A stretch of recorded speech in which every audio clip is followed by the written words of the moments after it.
Pemotongan dan penyaluran dilakukan di Gedung Tagana, Jalan Urip Sumoharjo, Makassar, Sulawesi Selatan.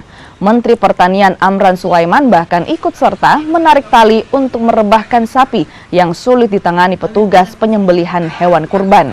Menteri Pertanian Amran Sulaiman bilang kurban ini sebagai langkah kecil untuk berbagi ke sesama umat Islam di Hari Raya Idul Adha. Ia juga bersyukur Idul Adha tahun ini Indonesia terbebas dari penyakit hewan seperti PMK dan antraks.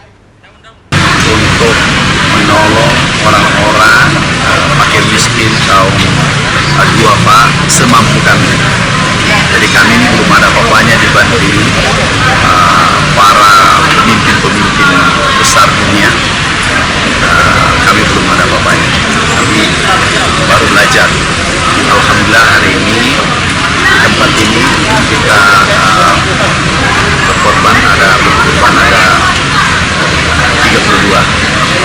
Di tempat lain ada di luar provinsi total 88 ekor untuk saudara-saudara kita. Itu semua dari Naas Foundation, dari perusahaan. Jadi sedekah ini dari korban ini